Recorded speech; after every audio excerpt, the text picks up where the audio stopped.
Et coucou chers art journalistes, c'est Marie de l'âme du féminin et nous allons voir ensemble quels sont les différents supports que l'on peut utiliser pour créer un art journal. Car oui, j'imagine que tu penses que la pratique de l'art journal est une pratique coûteuse, une pratique de loisirs créatifs coûteuse. Eh bien, je vais te montrer ici que déjà pour le choix du support, tout est possible. On peut utiliser des carnets qui coûtent plus de 100 € ou simplement des supports qui sont gratuits, qui sont libres à disposition. Donc c'est parti. Ici, tu vois que j'ai des carnets que j'ai achetés, des carnets Beaux-Arts, de techniques multimédia, techniques avec des feuilles épaisses. Ici, on a des cançons. Là, je crois que c'est aussi du canson. Donc là, on a différents formats, toujours. Donc oui, il est possible d'acheter ces carnets pour faire son art journal.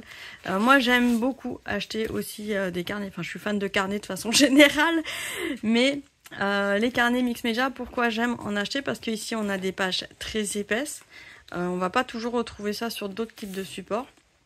Ça permet, en fait, ces pages épaisses de pouvoir, comme ici, mettre beaucoup d'éléments de superposition, d'éléments de matière, de technique. Voilà. En général, ça se déforme bien. Ça déforme bien son art journal. Et les pages épaisses vont pouvoir un petit peu mieux soutenir quand on rajoute beaucoup de matière sur ces pages. Mais c'est pas forcément un fait avéré. Voilà. Ici, par exemple, c'est un petit carnet, page blanche de dessin, page fine. Et là, j'ai travaillé que au stylo bic dedans. Donc, on peut avoir voilà, des techniques de style graphique qui ne nécessite pas d'avoir des grosses pages, et donc là au niveau du tarif c'est quand même moins cher. Et enfin là on va avoir des carnets qui sont faits par des artisans avec des reliures artisanales et de bonne qualité, pareil avec du papier de très bonne qualité. Donc là forcément c'est un budget, mais c'est un budget qui vaut le coup. Donc ça, c'est, j'allais dire, pour la partie la plus onéreuse, et ce qu'on a traditionnellement en tête quand on parle d'art journal et de support dans le choix de notre art journal. Je reviens pas forcément ici sur le fait qu'il y ait des anneaux ou que ça soit relié. Ça va être en fonction de toi, ce que tu aimes ou pas. Moi, j'aime bien des carnets avec anneaux pour justement supporter, voilà, ici, il y a de la dentelle. Donc pour supporter des techniques qui vont demander beaucoup d'épaisseur supplémentaire sur ma page. Ici, on voit que c'est une reliure à plat, donc ça permet de faire beaucoup plus de dessins bien à plat et de ne pas avoir l'encre qui part dans tous les sens quand on le met sur la feuille. Mais c'est vraiment un choix qui va être en fonction de ta technique personnelle. Ensuite, eh bien là, on va passer pour les pratiques avec les petites bourses, mais pas que, parce que moi, c'est des supports que j'apprécie aussi. Ça va être soit de faire soi-même sa reliure ici. Donc là, c'est un carnet que j'ai fait avec Cécile Bleuze, avec son propre matériel aussi. Donc de prendre ses propres feuilles et de créer soi-même son carnet avec une reliure à la japonaise ici. Mais il y a plein de types de reliures, on peut en trouver sur internet. Il y a des types de reliures d'ailleurs dans la Creative Alchemy en 2021, 2022 et 2023. Cécile a été intervenue pour justement expliquer comment elle faisait ses reliures et donc comment créer ses propres carnets avec ces papiers qu'on a chez soi. Ça, c'est idéal quand on est une ancienne scrapeuse, qu'on a plein de papiers et qu'on ne sait pas quoi en faire. Quand on a encore plein de papiers, on a ce qu'on appelle le junk journal. Donc le junk journal, pour moi, c'est un petit frère de l'art journal, même si ça fait partie de la grande famille des carnets créatifs. C'est-à-dire qu'on va prendre les morceaux de papier qui nous restent et on va les assembler. Donc il y a plein de façons d'assembler ici. J'ai aussi des modules de junk journal, moi, sur le site de l'âme du féminin. Je les mets sous la vidéo en description. Tu retrouveras toutes les références dont je parle dans cette vidéo. Et là, l'idée, ça va être de vraiment libérer sa pratique. Ici, tu vois qu'il y a encore des pages de libre. J'ai pas rempli la totalité de mon junk journal. Je pourrais encore explorer. J'ai des petites cartes à l'intérieur. Je peux encore rajouter des choses. Ça, c'est un support. L'avantage, c'est que c'est peu onéreux parce que c'est fait avec des chutes de papier. Et on peut faire autant de pages que l'on veut. On peut rajouter autant d'éléments et on y passe énormément d'heures. Donc c'est vraiment un endroit, j'allais dire presque très rentable, de se faire comme ça des carnets en junk journal, puis ça permet de faire plein de fantaisies, de pochettes, de voilà, j'avais une page qui avait déjà des trous, et bien j'ai rajouté des trous supplémentaires. On a ici une autre structure de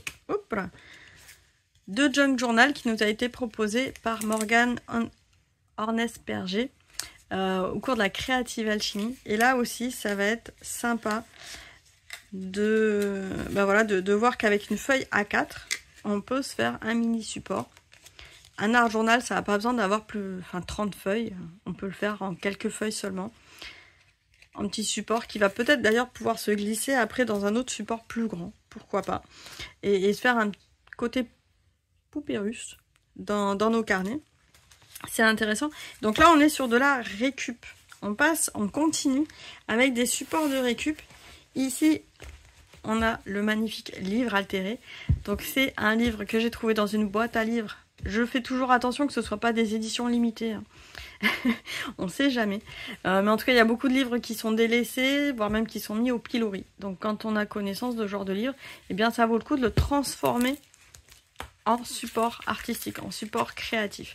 Là, tu vois, je me suis autorisée à faire plein de choses. Il y a des découpages, il y a des collages, il y a aussi bien des pochoirs, des tampons. Il y avait quelques images déjà dans ce livre-là. Et là, j'allais dire presque tout est possible. On peut faire de l'épaisseur et on peut s'enlever d'ailleurs quelques pages si on veut éviter que la reliure soit trop sollicitée. Mais c'est vraiment un support que j'apprécie beaucoup. Si on n'aime pas avoir un fond écrit comme ça, on peut très bien juste passer à chaque fois une couche de gesso blanc par-dessus. Et déjà, ça atténue grandement, comme ici.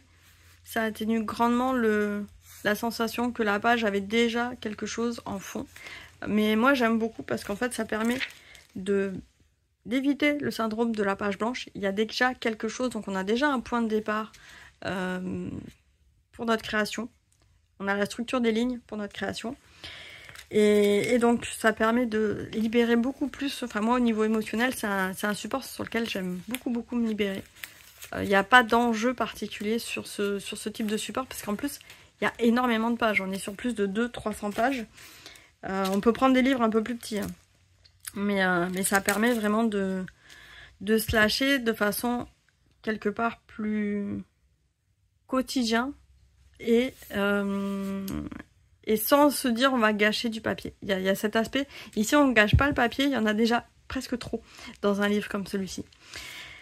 Pour continuer sur les supports de récup, on a les supports catalogues. Ici, c'est mon journal de pige, journal de projection, d'intuition, d'introspection 2024. Et sur ce petit support, c'était un petit livre publicitaire avec des extraits d'autres livres dedans. Et l'avantage, c'est qu'il avait une couverture cartonnée comme un vrai livre. Par contre, c'était une publicité. Donc, tout ce qui va être de l'ordre du catalogue, j'allais dire, mettez-le dans votre poche. Peut-être pas forcément d'ailleurs de prime abord pour créer dedans, mais ça a l'avantage que ça vous fait un support. Et là, sur le coup, les pages étaient de qualité. C'est vrai qu'on a tendance à dire on va acheter un carnet spécifique parce qu'on veut des pages de qualité. Dans les livres, à savoir d'ailleurs, dans les livres ici de romans, il y a plein de qualités de papier différents. Ça peut être intéressant d'ailleurs de un peu les tester parce que j'ai un vieux dictionnaire que j'utilise depuis des années en livre altéré. Les dictionnaires, c'est des pages très fines, genre feuilles de papier de cigarette. Par contre, c'est des feuilles qui sont très résistantes. Et donc, on peut faire de l'aquarelle dessus, ça va pas transpercer le papier. C'est assez impressionnant. Et là, ici, j'avais un papier assez épais aussi. Et donc, c'est pour ça que je me suis permise, parce que ça a permis de bien se comporter avec la peinture dessus. J'ai pu mettre j'ai pu mettre des surcouches de matières différentes. Ici, il y a du tissu, il y a du collage. Et ça a super bien tenu. Et même si, effectivement, il a doublé de volume, la reliure était de qualité. Quand bien même c'était un objet publicitaire, la reliure était de qualité, donc ça a bien fonctionné. Faut pas se priver de ce genre de support, on en trouve un peu de partout. En fait, il faut ouvrir l'œil quand il y a un festival, quand, là, je crois que c'était un festival littéraire, mais sur les festivals photos, près de chez soi, parfois, ça peut être aussi des catalogues d'agences immobilières. Alors, il faut quand même, je pense aux personnes qui éditent ce genre de support, Faut pas non plus faire une collectionnite aiguë de ce genre de support parce qu'il y a quand même beaucoup de pages.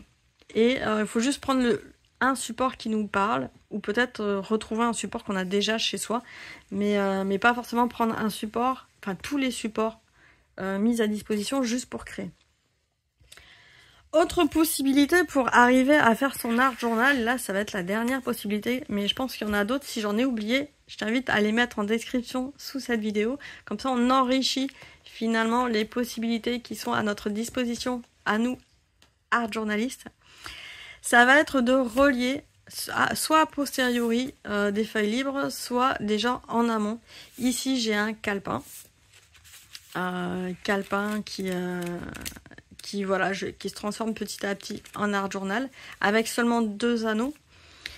Là j'ai des pages de scrap que j'ai préparées en amont, donc je les ai juste coupées en 4 et que j'ai reliées avec des anneaux. Donc j'ai une perforatrice pour pouvoir bien les relier avec des anneaux. Donc là je peux créer au fur et à mesure sur ces pages là également. Je vois que j'ai encore pas mal de place sur ce support là. Et ma dernière, j'allais dire ma dernière option, après j'ai encore quelques idées de variantes d'ailleurs que j'ai oublié de partager. Ma dernière pratique en tout cas que moi je fais, c'est de prendre mes feuilles libres. Donc ça m'arrive, des fois je fais des tests sur des feuilles qui sont volantes. Et quelle que soit la taille de ces feuilles, eh bien je viens les relier entre elles. Alors on peut le faire a posteriori avec une reliure par exemple à la japonaise ou d'autres types de reliures. Moi j'ai choisi les anneaux parce qu'en fait ça me permet de rajouter des feuilles. Et à la place d'avoir des feuilles volantes un peu de partout ou des feuilles volantes dans un porte-vue que parfois je ne m'autorise pas dans un porte-vue à ressortir ma feuille, à refaire un truc dessus. Là je peux vraiment toucher mon papier comme si j'avais un carnet. Et compiler comme ça mes feuilles volantes. Donc moi, je considère que c'est quand même un art journal, même si c'est un support un peu particulier.